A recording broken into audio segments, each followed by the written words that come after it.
Hallelujah, praise the Lord. Once again, it gives me a great pleasure to be amongst you wonderful people through this medium of YouTube, the digital media. So, काही वेळ न घालवता आपण परत एकदा या वचनावर जाणार आहोत. माझा आजचा विषय आहे जो डर गया समझो मर गया. Let us all pray everybody. प्रार्थना करूया. Thank you, Lord. Thank you, Jesus. Thank you, Master. Wonderful Lord, my God. I give you the praise. I give you the worship. I give you the glory. I give you the honor, Lord, for thou art a faithful God, and Lord, there is none like thee. And by the Holy Spirit of God, we are greatly honored to be in your holy and awesome presence, O Lord, my God. Holy Spirit of God, thou welcome, Lord, my God. Thou art welcome in this place. Come, mighty Comforter. Come, mighty Counselor. Thou art welcome in our places, O Lord, wherever we are right now. Listening to your word, thou art welcome, Lord. And beloved Lord, my God, you take charge. Every yoke of darkness, every bondage of the enemy that is holding upon these lives, every sickness, infirmity, and disease, oh Lord, any kind of fear that is tormenting your people, Lord, about destroying it comes with the Father, the Holy Ghost, in the name of the Lord Jesus Christ of Nazareth. And I said to people, free, get out, God, in Jesus' mighty name. Holy Spirit of God, thou art welcome, Lord, my God, thou art welcome, O Lord. And come, take charge right now. And bless the Lord, my God. We vow, Lord, like always. All glory, honor, power, praise, and all the thanks, wonderful Lord Jesus, belongs to you and your own for every single thing that the Holy Ghost shall do in this place. It is our promise, and we will keep it. No man shall have your glory, and no flesh shall glory in your presence, O Lord.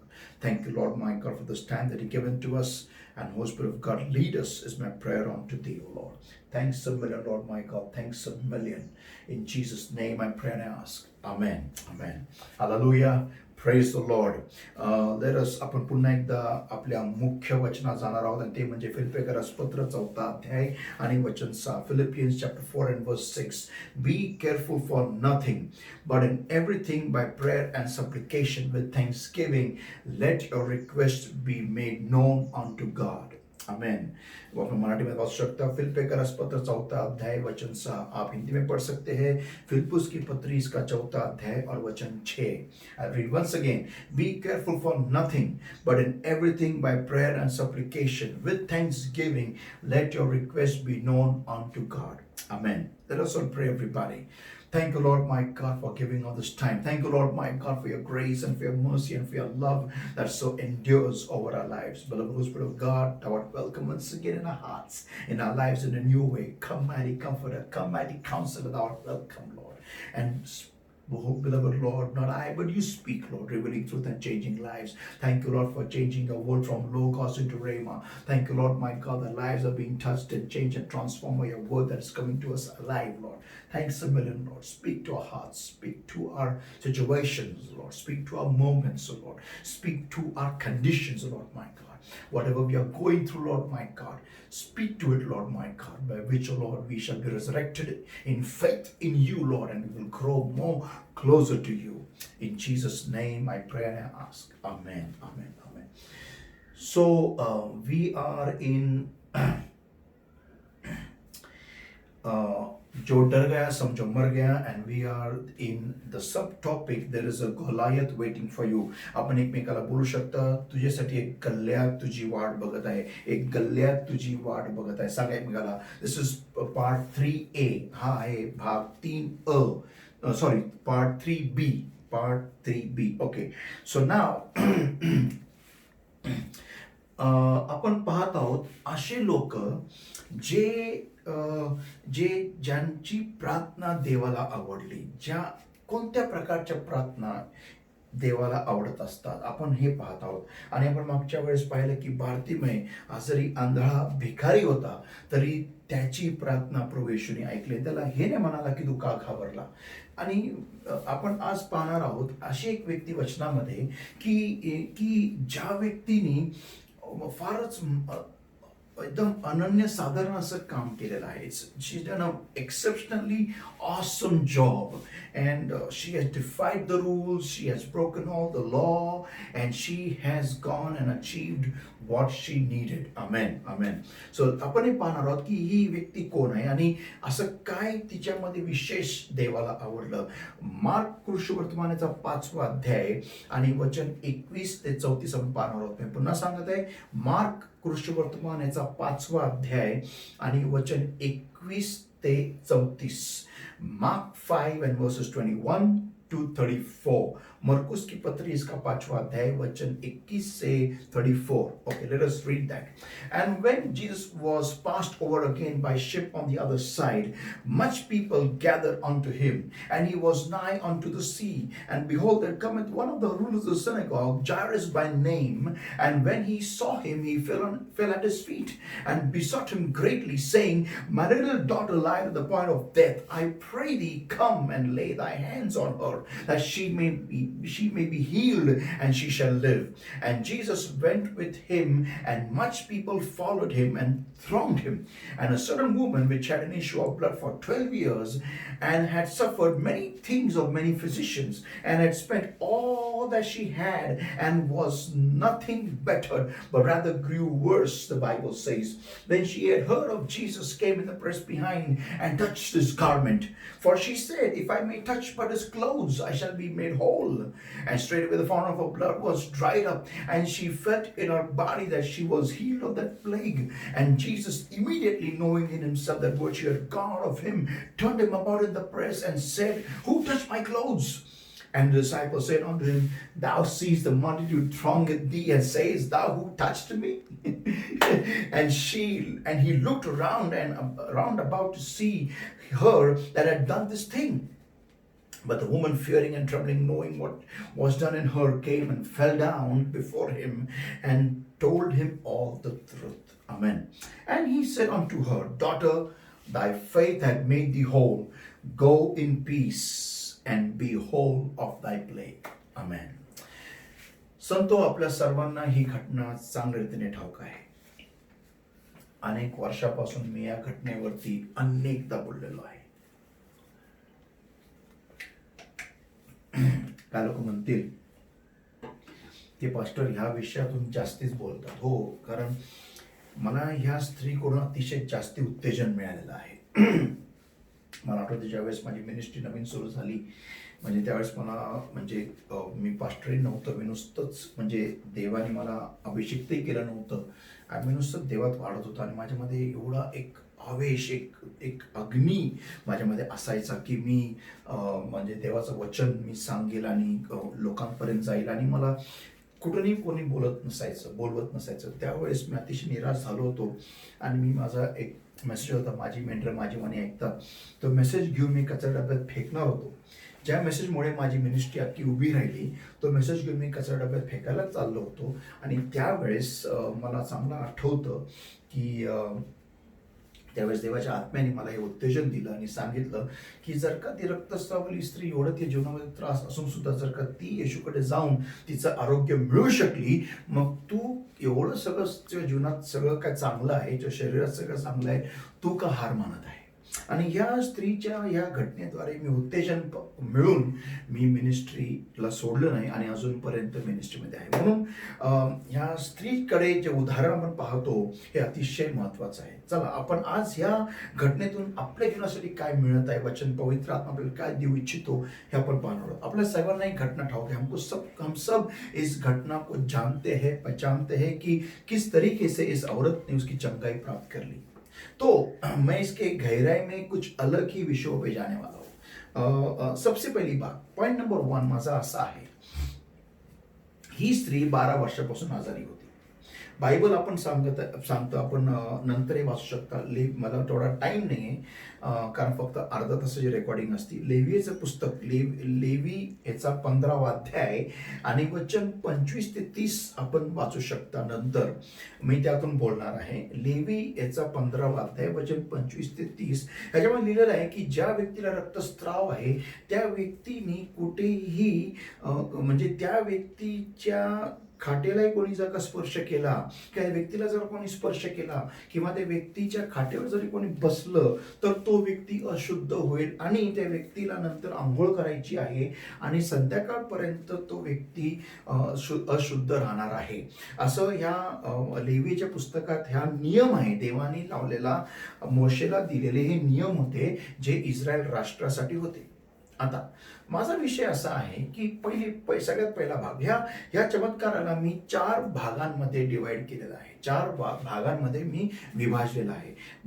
भाग क्रमांक 1, ही व्यक्ती 12 वर्षापासून त्रासलेली होती, हिला आजार होता आणि 12 वर्ष ही खाटेला खिळलेली असताना, म्हणजे सुरुवातीला बहुतेक खिळलेली नसेल, पण नंतर ही अतिशय रक्तस्राव होऊन होऊन ह्या व्यक्तीच्या, ह्या स्त्रीच्या शरीरातून पूर्ण ताकद गेली होती.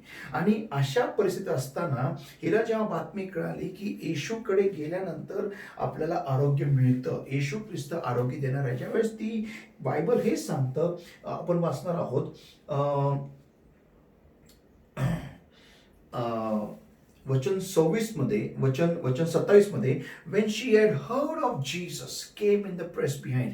तिने येशू विषयीच्या, वचन 27, येशू विषयीच्या वार्ता ऐकून ती गर्दीमध्ये मागे आली. तर भाग क्रमांक 1 की ती खाटेला खेळलेली असताना तिला येशू बद्दलच्या बातम्या तिला ऐकायला यायला लागल्या की येशू ख्रिस्त आरोग्य देणारा आहे, येशू ख्रिस्त आरोग्य देतो.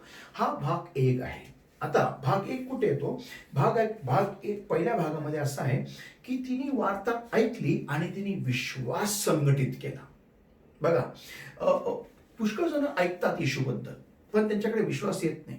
पुष्कळ आंधळे असतात, लंगडे असतात, पांगळे असतात, वेडे असतात, म्हणजे बहिरे असतात, किंवा काही पण असू दे, त्यांना जेव्हा येशूबद्दल कळतं, किंवा डायबिटीज आहे, बीपी आहे, काही आजार असू द्या, ज्यावेळेस त्यांना येशूबद्दल कळतं, पुष्कळ विश्वासणारे आहेत की ज्यांना काहीतरी आजार आहे, त्यांना येशू ठाऊक नाही असं नाही, येशू ठाऊक आहे.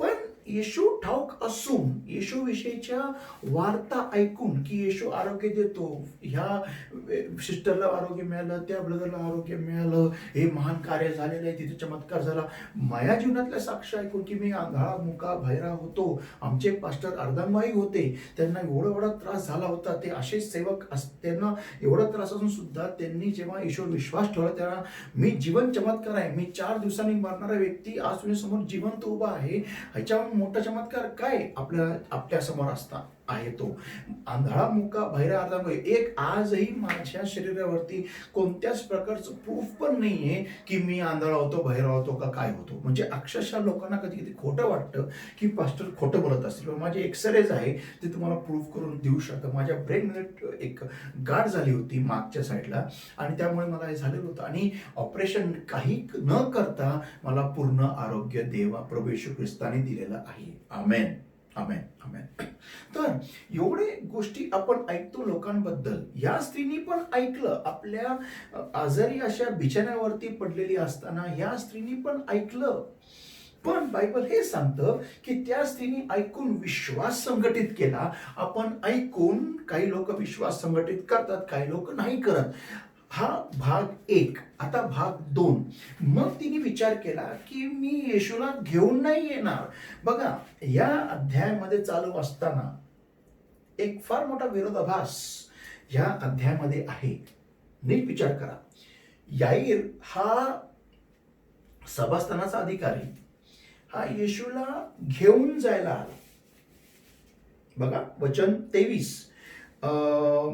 And besought him greatly, saying, My little daughter lieth at the point of death. I pray thee, come and lay thy hands on her, that she may be healed and she shall live. कोणतं सोपं आहे? याईरेला आपली कन्या येशूकडे उचलून घेऊन आणणं, okay, किंवा ही स्त्री 12 वर्षापासून रक्तस्रावामध्ये पूर्ण गळून गेलेली बाई म्हणते की मी येऊन येशूला आणणार नाहीये, मी येऊन येशूच्या काठाला, वस्त्राच्या काठाला स्पर्श करेल. विचार करायची गोष्ट आहे. 2 आपल्या समोर उदाहरणं मी ठेवत आहे आज. याईर जो आपल्या कन्येला उचलून आणू शकला असता, आणि ही स्त्री की जी येशू एवढी गळून गेलेली आहे आणि म्हणती मी जाईल आणि येशूच्या वस्त्राच्या काठाला स्पर्श करेल. वा, म्हणजे हा भाग 2 आहे या चमत्काराचा, की तिने ऐकलं आणि काय म्हणाली ती वचन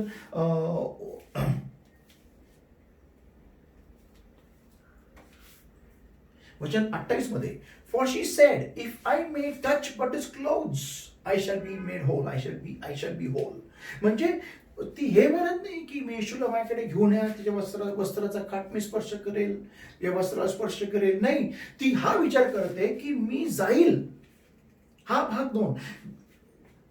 वार्ता ऐकून आजारी बिछाण्यावरती परिस्थितीमध्ये आजार असू द्या का कोणती परिस्थिती असू द्या तिथं बसून ऐकणं. येशूने देवाने लाल समुद्र दुभागलेला आहे, शद्रक मेशक अबेदनगोला 7 पट जास्ती पेटलेल्या भट्टीतून बाहेर काढलेलं आहे, दानिएलाला सिंहाच्या गुहेतून बाहेर काढलेले आहे, अनेक महान चमत्कार झालेले आहेत, 10 प्लेग मिस्रावरती आणले, त्यातून इस्रायला बाहेर काढलेलं आहे, हिरेची भिंत बाहेर कोसळलेली आहे, एलियाच्या काळामध्ये कावळ्यांनी एलियाला अन्न दिलेलं आहे. असे असंख्य चमत्कार जेव्हा आपण ऐकतो, नुसतं ऐकतो हा आपण ऐकतो, पुढे कारवाई काय करतो हा मुद्दा. या स्त्रीने ऐकलं आणि त्याप्रमाणे विश्वास संपादन केला.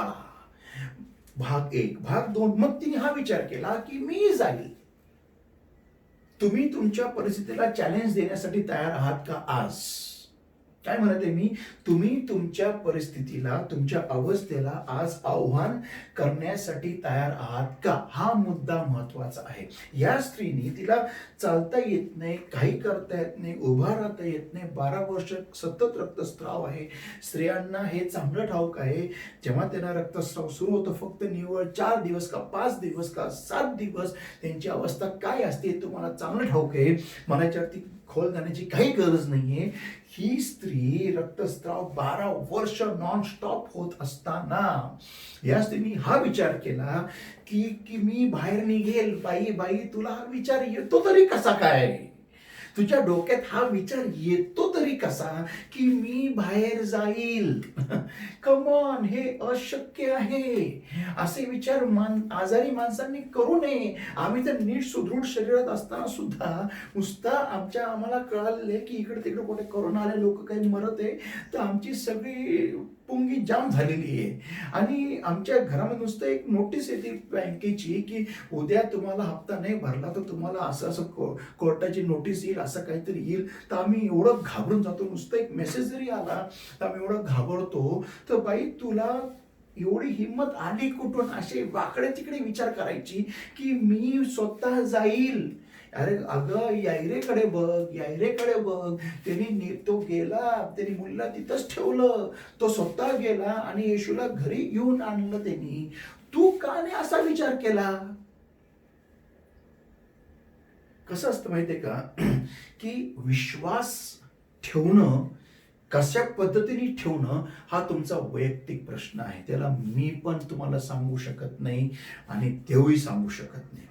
ते तुमच्या हातात दिलेलं सामर्थ्य आहे देवाने. जसं मोशे म्हणाला, आता मी वळेल आणि ते दृश्य पाहिल. आणि तो तिथं गेला, दूरनच बघत नाही बसला. तर भाग 2 हा. भाग 3 की ती त्या रस्त्यांवरती उतरली आणि तिने तो प्रवास सुरू केला. हा भाग 3 आहे. शॉकिंग गोष्ट आहे बघा. येशू ख्रिस्त तिच्या घराच्या बाहेर उभा नव्हता किंवा तिच्या गल्लीत नव्हता. तो कुठेतरी मार्गात चालला होता आणि ह्या स्त्रीने हा निर्णय घेतला की आता ह्या भागामध्ये 3-3 भागामध्ये फार मोठं चॅलेंज आहे, आव्हान आहे या स्त्रीला. का?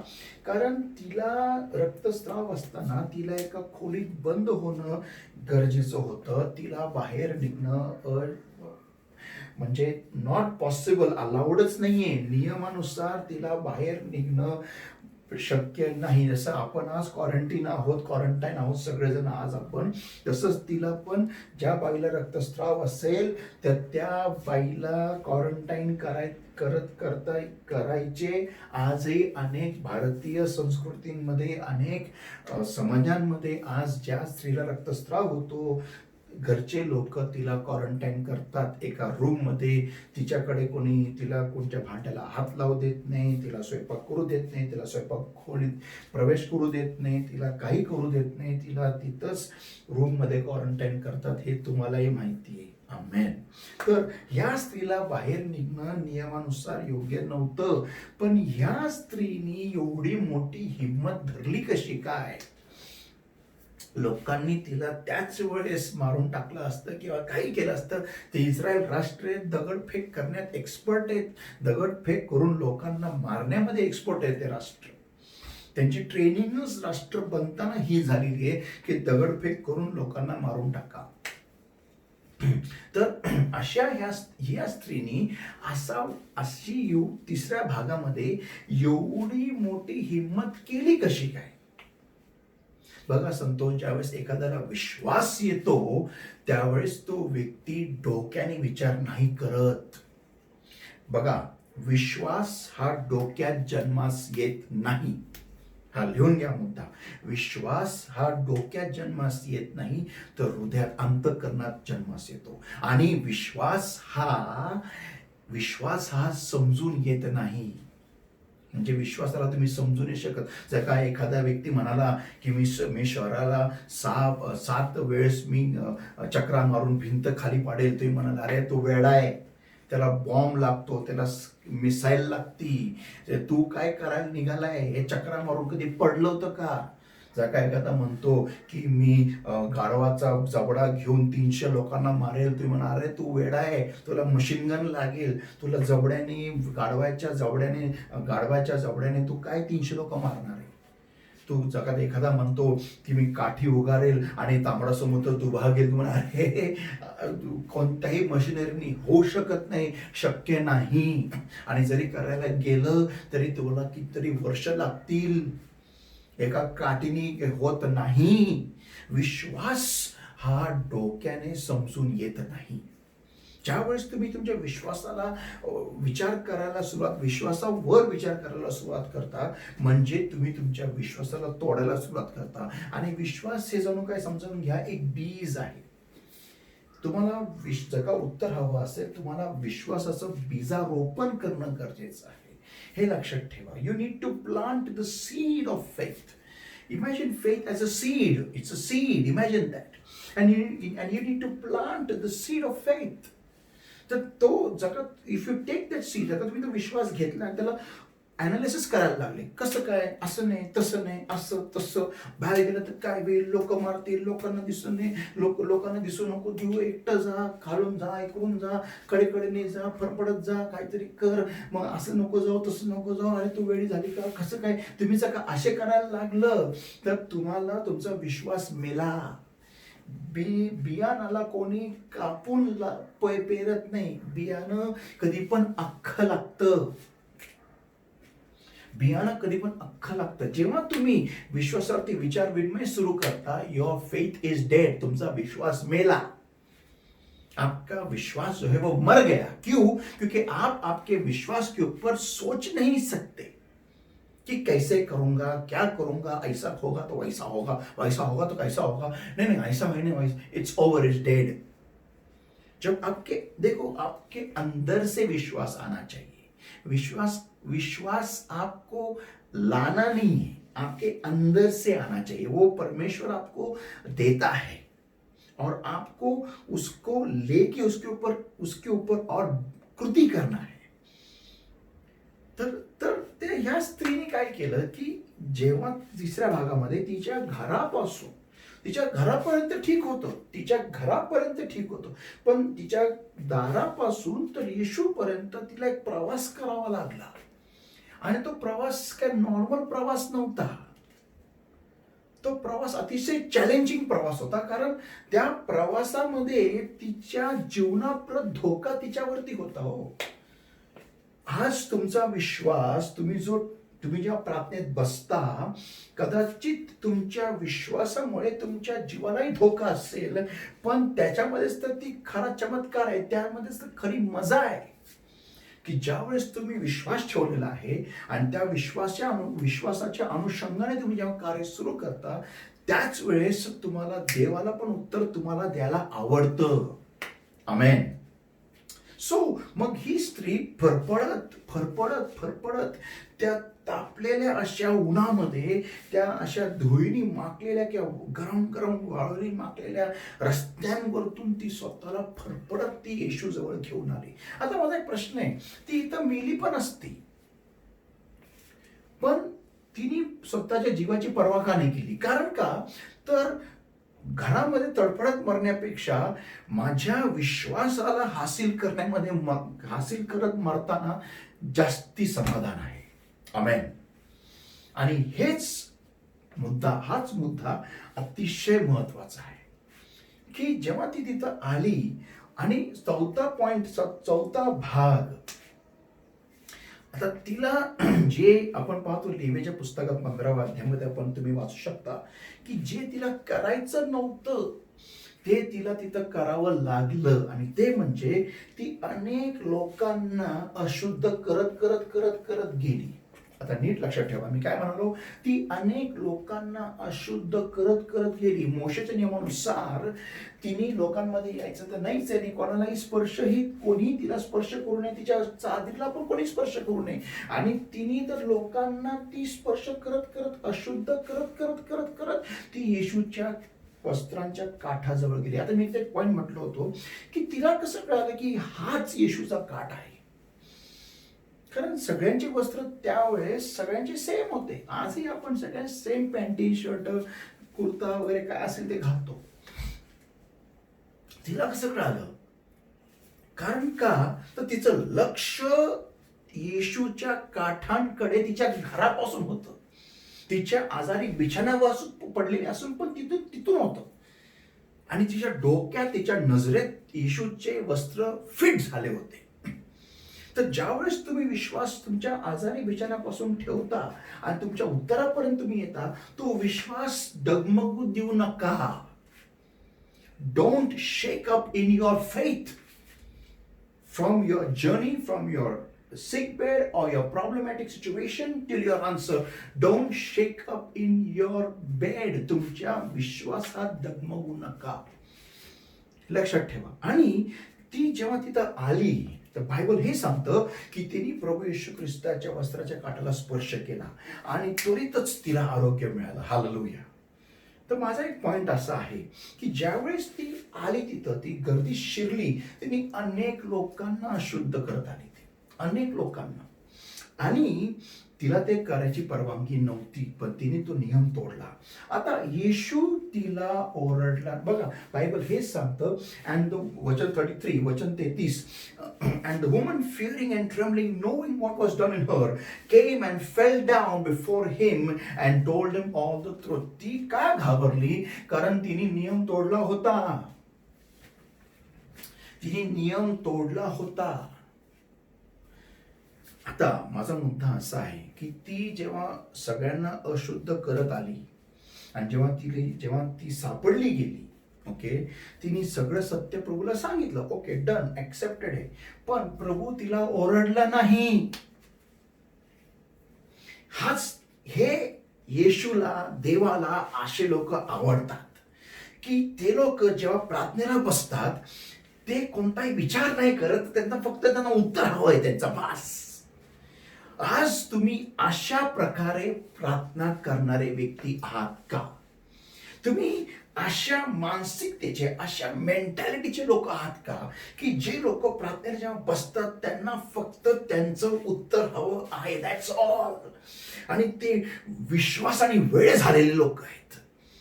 देव अशा लोकांच्या प्रार्थनेला उत्सुक आहे, त्याचे कान अशा लोकांच्या प्रार्थनेकरता उत्सुक आहे, लागलेले आहेत.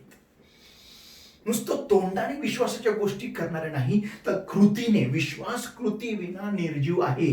तुमच्या जीवनातून कृती दिसणं गरजेचं आहे. या अशा वाईट प्रसंगाच्या काळामध्ये आज तुम्हाला विचार पडला असेल, आमचा जॉब आमची नोकरी राहते की नाही? तुम्हाला विचार पडला असेल, आम्हाला पुढचा पगार येतो की नाही? तुम्हाला विचार पडला असेल, आमचं पुढचं होणार कसं? कितीतरी तारखा सरकार पुढे ढकलत लॉकडाऊन वाढवत चाललेली आहे. कितीतरी लोक मरत आहे. उद्या हा पण तुम्हाला विचार येत असेल की आम्ही जर का बाहेर गेलो तर पुढे काय होणार आहे? कोण इन्फेक्टेड आहे, कोण इन्फेक्टेड नाही, कळणार कसं? एचआयव्हीचा पेशंट दिसतो, कॅन्सरचा पेशंट ओळखू येतो, ज्या व्यक्तीला टीबी झालेला आहे ओळखू येतं, करोना झालेला, कळणार कसं? असं काय प्रूफ, काय आहे, सिम्पटम दिसतात आपल्याला की याला करोना झालेला आहे. 14 दिवस तुमच्या शरीरामध्ये तो करोना आल्यानंतर ज्याला आतमध्ये झालेला आहे त्याला पण माहिती नसतं की त्याला इन्फेक्शन झालेलं आहे. 14व्या दिवसानंतर त्याला खोकला सुरू होतो, ताप सुरू होतो. तर जर का एखाद्या व्यक्तीला 3ऱ्या दिवशी इन्फेक्शन झालेल्यांचा तुमच्या संपर्कात आला तर तुम्हाला कळणार कसं? हे अनेक प्रकारचे विचार आपल्या डोक्यामध्ये आज घुटमळत असतील, अनेक प्रकारचं भय ह्याच्याने आपण ग्रासलेले असूया. मग तुम्हाला सांगू द्या, तुमचा विश्वास जर का तुमच्या प्रभू येशूवरती आहे, प्रभू येशू रक्तावरती आहे, उद्या लॉकडाऊन उठल्यानंतर सुद्धा ज्यावेळेस तुम्ही लोकांमध्ये जाल, लोकांना तुम्ही भेटाल, तुमच्या भोवती तुमच्या विश्वासाद्वारे प्रभू येशूचं रक्ताचं आवरण असं येईल की जो कोण तुम्ही संपर्कात जरी आला, तुम्हाला जरी तो इन्फेक्टेड असेल, तुम्हाला इन्फेक्शन होणार नाही. हा विश्वास तुमच्या आतमध्ये तुमचं संरक्षण करेल. आमेन. योबाच्या जीवनामध्ये न्याय पण होतं, सगळं होतं, पण तो विश्वासात डगमगला आणि म्हणून तो अर्पणानंतर अर्पण करत बसायचा भीतीने, भयाने. आणि देवाला अशा प्रकारच्या प्रार्थना आवडत नाही, जे भयग्रस्त असतात, जे भयाने भरलेले असतात. तर सांगतो आज आपल्याला विचार करायचा आहे की आपण नक्की प्रार्थना करायची कशी आहे, आपण नक्की प्रार्थनेत पुढे जायचं कसं आहे. पार्ट 2 साठी तयार राहा. ह्याच 3B पार्ट 2 म्हणजे 3B चा कंटिन्युएशन होत आहे. Thank you very much. God bless you.